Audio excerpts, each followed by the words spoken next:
ఇక ఇవాళ నుంచి తెలంగాణలో ఉన్నత విద్యా సంస్థల బంద్ జరుగుతోంది సార్. దాదాపు 14 లక్షల మంది విద్యార్థులపై ప్రభావం పడబోతోంది. డిప్యూటీ సీఎం భట్టి విక్రమార్క చెబుతూ ఉన్నారు, కళాశాలల యాజమాన్యాలతో చర్చలు ముగిశాయి కాబట్టి ఇవాళ ఏదో ఒక నిర్ణయం తీసుకుంటాము అని చెప్పి.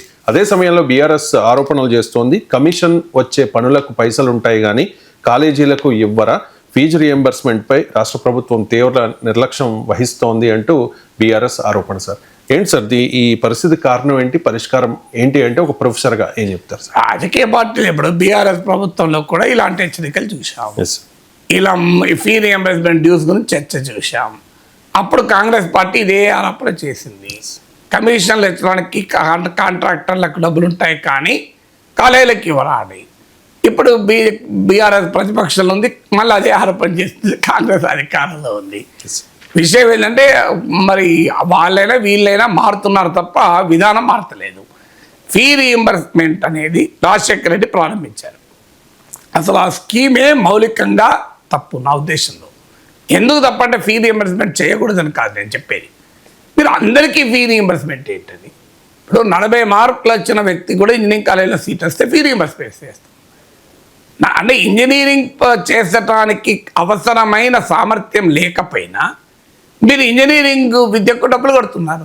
దానివల్ల ఏమవుతుంది, అందరూ ఇంజనీరింగ్ డిగ్రీలు తీసుకుంటున్నారు. ఆ పరిస్థితి ఏంటి, 10,000 పనిచేసే ఇంజనీరింగ్ విద్యార్థులు ఉన్నారు. హారిబుల్, మీకు ఆశ్చర్యం వేస్తుంది. కాంట్రాక్ట్ ఉద్యోగం చేసి 10,000 సంపాదించినా మంచిదని ఇంజనీరింగ్ విద్యార్థులు ఉన్నారు. 10వ తరగతి ఎలిజిబిలిటీ ఉన్న కానిస్టేబుల్, విఆర్ఏ లాంటి పోస్టులకు కూడా 10th అండ్ ఇంటర్మీడియట్ ఎలిజిబిలిటీ ఉన్న వాటికి కూడా ఇంజనీరింగ్ వాళ్ళు అప్లై చేస్తున్నారు. ఇలా మీరు గమనించండి, అసలు ఇంజనీరింగ్ చదువుకో కానిస్టేబుల్ దానికి ఏం సంబంధం అండి? ఇంజనీరింగ్ చదువుకో విఆర్ఓకి ఏం సంబంధం చెప్పండి? ఇంజనీరింగ్ చేసిన వాళ్ళంతా అన్ని రకాల పనులు చేస్తున్నారు పాపం. డేటా ఎంట్రీ ఆపరేటర్గా చేస్తున్నారు. డేటా ఎంట్రీ ఏంటండి, వారం రోజులు ప్రాక్టీస్ చేస్తే డేటా ఎంట్రీ చేయొచ్చు. డేటా ఎంట్రీ ఆపరేటర్గా పనిచేస్తున్నారు. పోనీ మీరు ఇంజనీరింగ్ అందరికీ అందుబాటులో తెచ్చారు, సంతోషం. మరి అందరికీ ఉద్యోగాలు వచ్చే ఎకానమీ ఉందా? అందరికీ ప్రమాణాలతో కూడిన ఇంజనీరింగ్ ఎడ్యుకేషన్ ఇస్తున్నారా?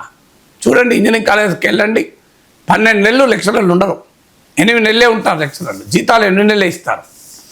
మరి ఇండస్ట్రీతో సంబంధమే ఉండదు, అసలు ఇండస్ట్రీ ఎక్స్పోజర్ కూడా ఉండదు. కంప్యూటర్ సైన్స్లో ఇంజనీరింగ్ డిగ్రీ తీసుకుంటారు, బేసిక్ ప్రోగ్రాంలు కూడా తెలివాయి. Country Delight buffalo milk start చేసాము. ఫస్ట్ పిల్లలకి ఇచ్చినప్పుడు కానీ, మేము పెరుగు తిన్నప్పుడు కానీ, మేము చిన్నప్పుడు తిన్న ఓల్డెన్ డేస్ గుర్తొచ్చాయి మాకు. మీగడ కూడా పాలు కాచాక మీగడ బాగా రావడం, అప్పుడు మా చిన్ననాటి రోజులు గుర్తొచ్చాయి అన్నమాట.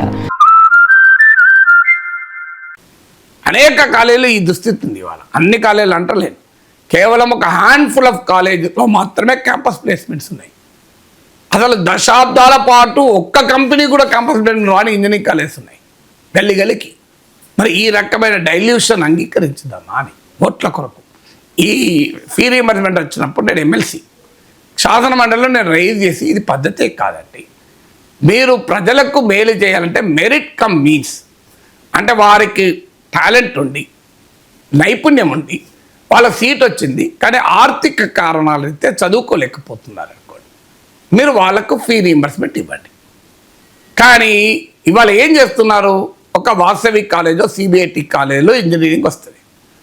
చాలా ఇంటెలిజెంట్ ఉంటే తప్ప రాదు, మామూలు విషయం కాదు. టాప్ ఇంజనీరింగ్ కాలేజ్ రావాలంటే, టాప్ 2-3 ఇంజనీరింగ్ కాలేజ్ రావాలంటే, సిబిఐటి వాసవిలో రావాలంటే ఎంసెట్లో టాప్ ర్యాంక్ ఉండాలి. ఒక పేద బిడ్డ ఎంసెట్లో టాప్ ర్యాంక్ వచ్చినా ఇవాళ ఆ కాలేజీలో చేరలేకపోతున్నారు. కారణం ఏంటంటే ఆ కాలేజ్ ఫీజు ఎక్కువ, ఇచ్చే ఫీ రియంబర్స్మెంట్ తక్కువ, మిగతా అమౌంట్ వీళ్ళు కట్టుకోలేరు. కానీ ఒక చెత్త కాలేజ్, అసలు ఏమాత్రమో ప్రమాణాలు లేని కాలేజీలో అక్కడ ఫీజు తక్కువ కనుక అక్కడ మొత్తం ఫీజు వచ్చేస్తుంది. మీరు ఎవరికి అన్యాయం చేస్తున్నారు? తెలివైన పేద బిడ్డకు అన్యాయం చేసి, సామర్థ్యము లేని పేద బిడ్డను అనవసరంగా ఇంజనీరింగ్ కాలేజీలకు పంపించింది. పేద బిడ్డ కూడా కాదు, వాళ్ళు అటు అన్యాయం చేస్తారు, ఇటు అన్యాయం చేస్తున్నారు కదా. ఈ మాట అనే ధైర్యం రాజకీయ నాయకులకు లేదు. అంటే ఓట్లు పోతాయి. నేను శాసన మండలిలో అంటే రాజశేఖర రెడ్డి గారు లేచి, నాగేశ్వర్ గారు, మీరు ప్రొఫెసర్ గారు, మేము అందరికీ ఫీ రీయింబర్స్మెంట్ ఇస్తామంటే మీరెందుకు అభ్యంతరం చెప్తారండి అన్నాడు.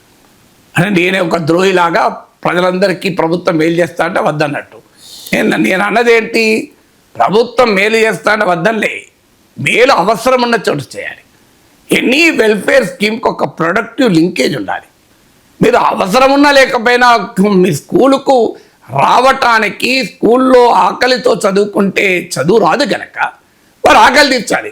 కానీ మధ్యాహ్నం వచ్చి అన్నం తిని నేను స్కూల్కి రాను, మధ్యాహ్నం వచ్చి మధ్యాహ్న భోజనం తిని మళ్ళీ వెళ్ళిపోతా అంటే స్కూల్ మధ్యాహ్న పథకం ఉపయోగమా అండి? వాళ్ళు ఓన్లీ మధ్యాహ్నం లంచ్ టైంకి వస్తారు, వచ్చి మధ్యాహ్న భోజనం తిని వెళ్ళిపోతారు. మరి అది మధ్యాహ్న భోజన పథకం అంటారు దాన్ని? మధ్యాహ్న భోజన పథకం ఉద్దేశం ఏంటి? మీరు పిల్లల హాజరు పెరగాలని కదా, పిల్లలు బాగా చదువుకోవాలని కదా. అందుకే ఆ మధ్యాహ్న భోజనం అంత సక్సెస్ అయింది కదా.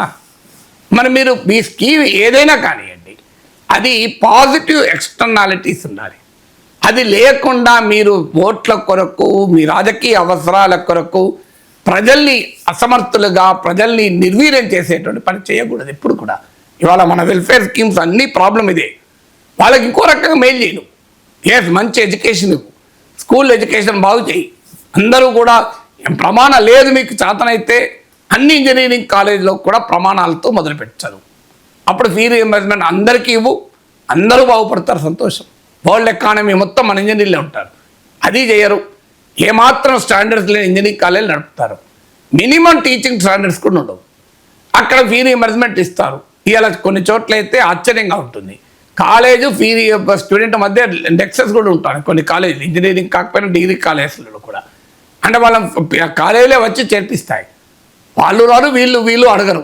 కానీ ఆ ఫీ రీయింబర్స్మెంట్ ఉంది కనుక ఆ వ్యవహారం నడుస్తుంది. ఫీ రీయింబర్స్మెంట్ ఆపితే చాలా ఇంజనీరింగ్ కాలేజీలు చచ్చిపోతున్నాయి. అట్టుంటాయండి స్టాండర్డ్ ఉన్న కాలేజ్. ఫీ రీయింబర్స్మెంట్ ఉంటే కాలేజీ ఉండేది, ఫీ రీయింబర్స్మెంట్ లేకపోతే కాలేజు మూతపడేది. ఈ స్థాయికి వచ్చాక ఏమవుతుంది? తడిసి పొప్పడవుతుంది. 1200 కోట్లు బాకీలు. మరి ఇంజనీరింగ్ కాలేజీలో యాజమాన్యాలు ఏం తప్పండి? వాళ్ళు ఏమంటున్నారు? మీరన్నా కట్టండి, పిల్లలన్నా కట్టాలి అంటున్నారు. పిల్లలు మేము లేకపోతే ఎట్లా నడుపుతాం? వాళ్ళు కాలేజ్ ఎట్లా నడుపుతారండి? ఫ్యాకల్టీ సాలరీస్ ఇవ్వాలి, ఖర్చులు ఉండాలి కదా. స్టాండర్డ్స్ మెయింటైన్ చేయకపోతే వాళ్ళపైన చర్య తీసుకున్నాను. కానీ వాళ్ళు జెన్యూన్గా అడుగుతున్న ఫస్ట్ ఏంటి? మేము కూడా మరి లెక్చరర్ శాలరీస్ ఇవ్వాలి కదా, మెయింటెనెన్స్ ఉంటుంది కదా, ఫీజు ఎవరెవరు కడితేనే కదా. మీరన్నా కట్టాలిపోతానే ప్రజలారా మీరు కట్టకండి, మేమే రీయింబర్స్ చేస్తాం, మేము ఇవ్వం. మరి ఆ కాలేజ్ ఎట్లా నడుస్తుందండి? ఇప్పుడు అప్పులను ఇప్పియండి. గవర్నమెంటే ఒక బ్యాంకును పెట్టి లింకేజ్, లేదా ఏదైనా ప్రభుత్వ బ్యాంకు, రంగ బ్యాంకు, ప్రైవేట్ బ్యాంకు లింకేజ్ పెట్టుకొని వాళ్ళకి ఫీ రీయింబర్స్మెంట్ ఎరియర్స్ ఇవ్వండి, ముందే ఇవ్వండి. వాళ్ళ డబ్బులు ఎప్పటికప్పుడు చెల్లించండి, మీరు వడ్డీ మీరు కట్టుకోండి. కాలేజీలు నడవాలి కదా.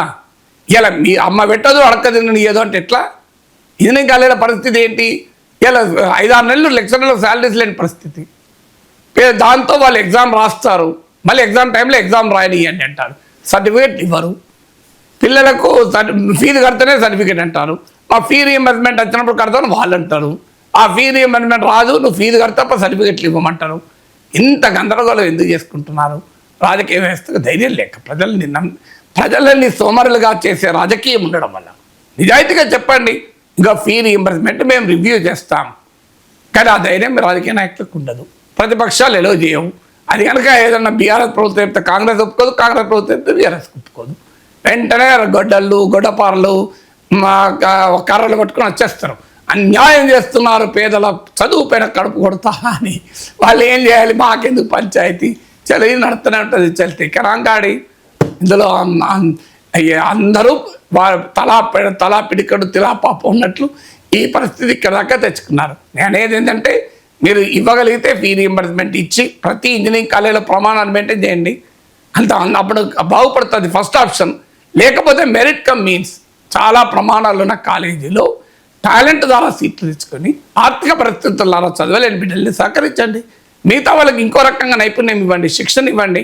వాళ్ళు అంతకన్నా మెరుగ్గా ఇవాళ engineering, mechanical engineering, automobile engineering చదువుతాడు, 10,000 సంపాదించలేడు. ఇంటర్మీడియట్ 10వ తరగతి ఫెయిల్ అయినాడు, స్కూటర్ మెకానిక్ షాప్ పెట్టుకొని నెలకు 40,000 సంపాదిస్తున్నాడు. ఇది పరిస్థితి మన దగ్గర. దీన్ని అంగీకరించుదామా? బీటెక్ ఆటోమొబైల్ ఇంజనీరింగ్, ఆయన బండి తీసుకుపోయి ఎక్కడ సర్వీసింగ్ చేయించుకున్నాడు, రిపేర్ చేయించుకుంటాడు, 10వ తరగతి చదివి మెకానిక్ దగ్గర చేయించుకుంటాడు. ఈయనకు 10,000 రూపాయలు జీతం, ఆయన 40,000, 50,000 శాలరీ. ఇది ఏంటండి పరిస్థితి? ఈ స్థాయికి మనం ఎందుకు తెచ్చుకున్నాం ఇంజనీరింగ్ విద్యను? అందువల్ల ఇంజనీరింగ్ చదివి 10,000, 15,000 ఉద్యోగం అంటే ఏంటి పరిస్థితి? అది అందరికీ పాపం. మీకు పెద్ద పెద్ద కంపెనీలో వచ్చే జాబ్స్ లేవు, అవి కొద్దిమంది మాత్రమే. అందువల్ల స్టాండర్డ్స్ లేని విద్యను ప్రమోట్ చేసి దీన్ని నిర్వీర్యం చేస్తున్నారు కదా.